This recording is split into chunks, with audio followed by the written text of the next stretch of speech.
여러분은 현재 글로벌 증시 투나잇과 함께하고 계십니다. 이제 글로벌 시장에 대한 보다 깊이 있는 이야기 나눠볼 텐데요. 내일장 수익을 떠먹여줄 이슈, 내일의 이슈 시간입니다. 월요일은 KR리서치 김대준 대표와 함께하겠습니다. 대표님 안녕하세요. 네, 안녕하십니까. 네, 월요일부터 너무 큰 이슈를 좀 맞이해서 대표님의 이야기를 좀 제가 빨리 듣고 싶었습니다. 오늘 주제 바로 한번 확인해 볼게요. 네, 오늘의 주제입니다. 트럼프 미 대통령의 관세 전쟁, 과거와 현재.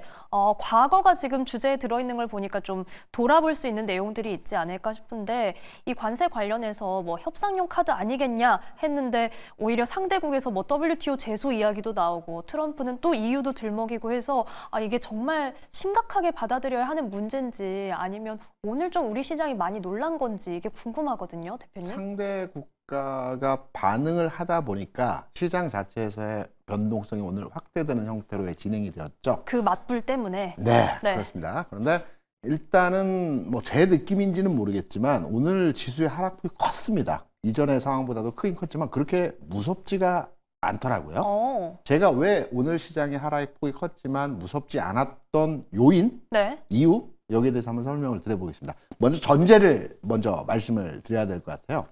우리가 이제 시장을 판단하면서 여러 가지 하락 요인에 의해서 주가가 빠지는 경우들이 많이 있어요. 그쵸. 그런데 이 하락은 무조건 현금화시키고 시장에서 빠져나와야 되는 그 시장의 하락이 있고요. 좀 기다려보는 하락이 있습니다. 이게 어떤 기준으로서의 시장을 평가하는지를 말씀드리면 첫 번째로 이제 금리로의 시장이 하락하는 경우들이 있어요. 금리가 촉발돼서, 그러니까 금리가 상승하면서 시장 하락을 발생시키는 변동성이 있습니다.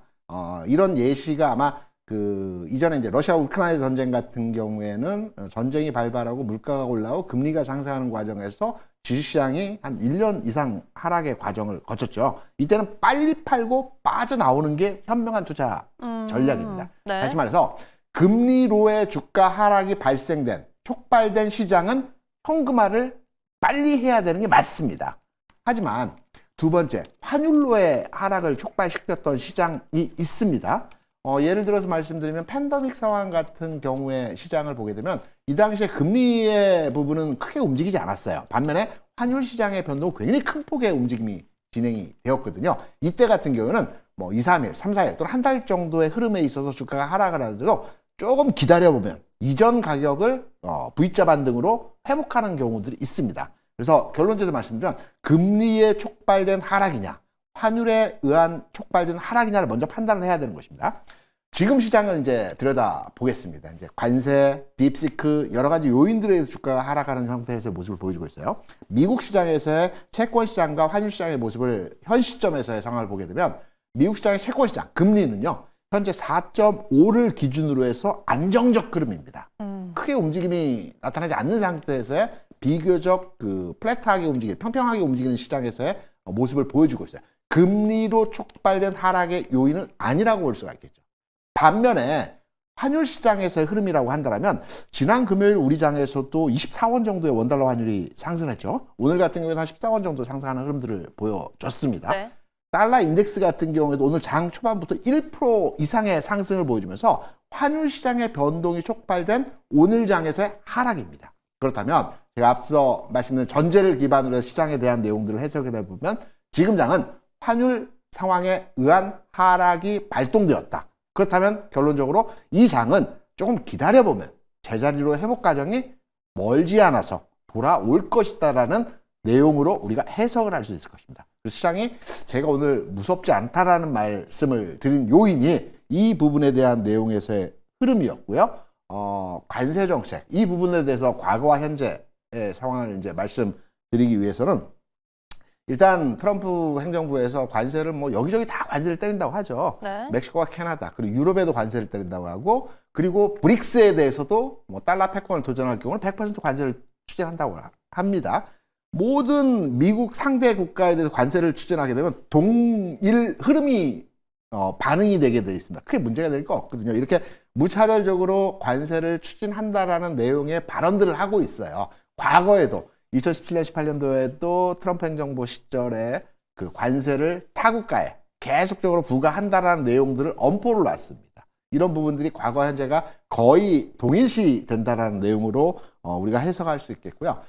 트럼프 행정부가 이번에 2월 1일 기점으로 해서 관세 정책을 추진한 이유는 기존에 나왔던 지난주에 발표되었던 뭐 금리 동결 부분도 있었고요. 네. PCE가 발표됐죠. 물가 수준 자체가 미국 내에서의 현재 상황이 굉장히 안정적이라고 판단됐던 겁니다. 그래서 지금 시점이 물가가 안정되어 있기 때문에 금리의 변동을 발생시키지 않을 시장의 분위기라는 측면에서 지금 관세 정책을 엄포를 놓는 형태로서의 시장에 영향을 줘야 되겠다. 영향이라기보다는 상대 국가에 대한 끌어낼 것을 지금 현 시점에 진행을 해야 되겠다는 측면으로서 지금 일부 시장에서 3월에 하지 않을까라는 예견들도 일부 있었습니다. 그런데 네. 바로 급격하게 지난 금요일 장에서 장 마감 이후에 발표했죠. 물론 3시에 대변인이 발표를 하고 장 마감 이후에 트럼프의 이제 추가적인 내용에서의 발표가 있었는데요. 안정적 시장에서의 금리 상황이 뒷받침되었기 때문에 현 시점에서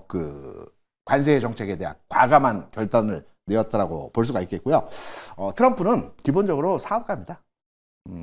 기존의 미국 대통령과는 다르게 사업을 했던 사람이죠. 네, 협상, 비즈니스, 그러니까 트럼프의 그 비즈니스 기술들이 있지 않습니까? 처음에 엄포를 놓습니다. 그리고 협상장으로 끌어들입니다. 그래서 좋은 유리한 지점을 선점하는 게 기본 정책이라는 점을 우리가 해석을 하면서 판단을 해보시면 될 것 같고요. 추가적으로 제가 2018년에 우리나라의 관세 정책을 어떻게 진행됐고 어떤 영향들을 줬는지 한번 짧게 말씀을 드려보겠습니다. 2018년도에도 트럼프 행정부 일기 때 국내 철강과 자동차에 대해서 관세를 부과했어요. 철강에 대해서는 25%, 알루미늄에 대해서 50%, 그리고 자동차에서 상용차 부분은 25%의 관세를 부과했어요. 그리고 우리 정부에서는 그 즉시 앞서 유스람에서 얘기했지만 WTO에 제소를 했습니다. WTO 같은 경우는 2, 3년 시간이 오래 걸립니다. 그리고 나서 제소 이후에 FTA 재협상을 했죠. 미국과 우리가 이제 재협상을 했습니다. 여기서 끌어낸 것이 무엇이냐면 기존의 25% 관세를 쿼터제로 변화를 시켰습니다. 협상을 해서 관세 25%는 너무 과하고 그렇기 때문에 우리나라 철강 업체가 다 도산하게 된다. 쿼터제로 바꿔달라라고 해서 쿼터제로 바꿨고요. 얼마 안 있어서 이 쿼터제도 면제가 돼버렸습니다.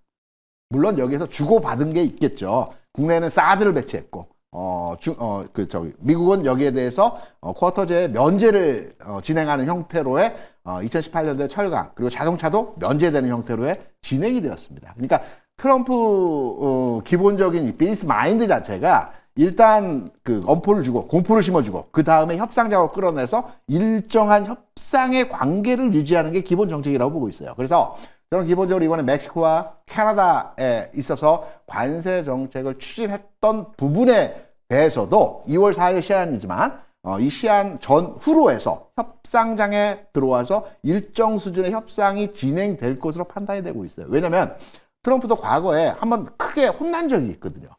중국에 대해서 대중국 관세를 부과하고 나서 미국의 금리가 안정적으로 움직이다가 2.5%에서 3.5%까지 금리가 올라가 버렸어요. 네. 그러면서 이때 화들짝 놀라서 트럼프가 이제 무제한 양적 완화를 추진했죠. 기업체와 은행체에 대해서 무제한 정부가 매입해주는 이런 현상들을 경기가 일시적으로 침체 국면으로 진행되다 보니까 그래서 관세를 부과했을 때 미국 경제에 어떤 영향도를 주는지 자세하게 알고 있습니다. 그래서 미국과 캐나다, 멕시코에 대해서 현재 부과되고 있는 관세 정책에 대해서 물론 시한이 이번 주 상황에 진행이 되겠지만 일정 부분 협의를 통해서 시장은 드라마틱한 어떤 반전의 흐름이 나올 가능성도 굉장히 크다라고 우리가 이해를 하셔야 되기 때문에 오늘 관세 추진 부분에 대해서 꼭 우리 시장뿐만 아니고 일본 시장도 한 2% 빠졌고요. 휴일이었던 대만 시장이 오늘 첫 오픈하면서 한 3% 빠졌습니다. 우리도 한 2% 빠졌죠.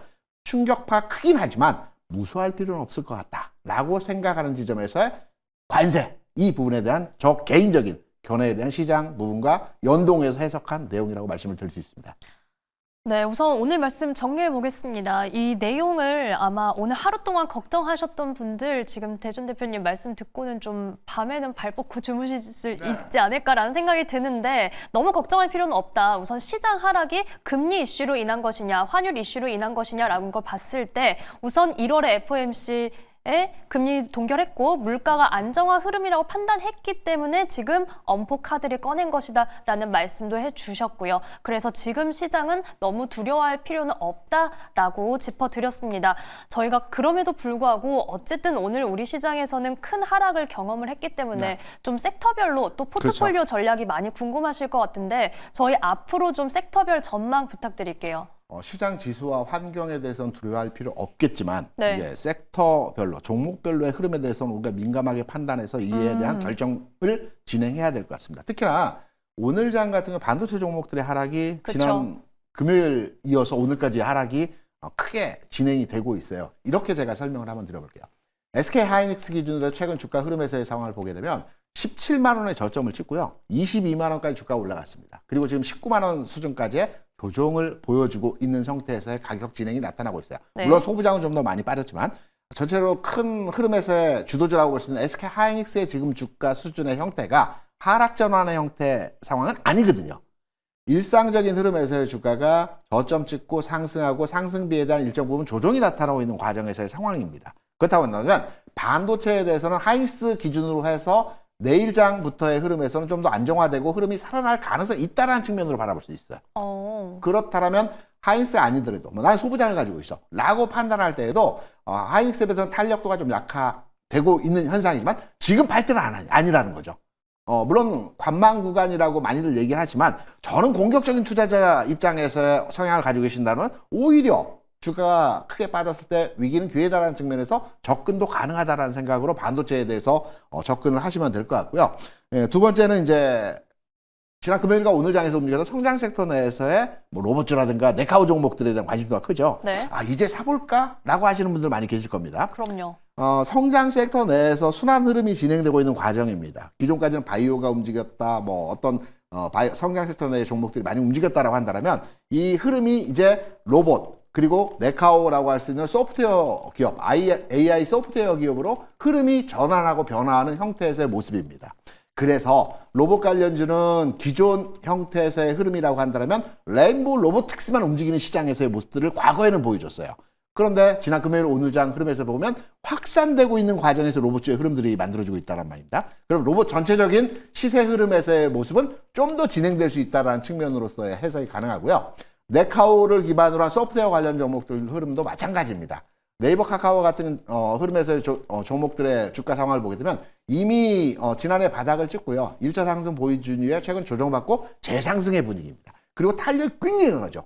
하루는 네이버가 강했고 하루는 카카오가 강한 형태로 돌아가면서 순번제로 돌아가면서 주가의 흐름이 진행이 되고 있어요. 이 흐름 또한 좀 더 가는 형태의 흐름으로 나타날 수 있다는 측면으로 판단되기 때문에 네카오를 기반으로 IT 플랫폼 관련주들도 여전하게 관심권에 두고 접근 가능하다라는 측면으로서 해석이 가능합니다. 다만 성장 섹터가 다 갈 수는 없어요. 바이오 섹터 같은 경우는 산발을 제외하고는 나머지 종목들은 조금 약한 흐름에서 약화된 현상들의 모습을 보여주고 있거든요. 네. 그래서 바이오 섹터는 관망을 하시고 성장 섹터에서 관심을 가져본다면 IT 플랫폼과 로봇주는 여전히 이번 주 상황을 통해서 추가적인 관심권에 두고 판단할 수 있는 종목으로서의 대응이 가능하고요. 그리고 오늘 장 강했던 종목들이 석유, 휘발유, 유가 관련주들이 오늘 장에서 강했지 않습니까? 네. 캐나다 무역 분쟁에 있어서 캐나다에는 샌드 오일을 많이 생산합니다. 이거를 이제 정제를 해야 되거든요. 근데 미국 내 정제 시설이 그렇게 많지가 않아요. 그래서 정제된 정제유를 취급하는 기업들이 오늘 장에서 강했어요.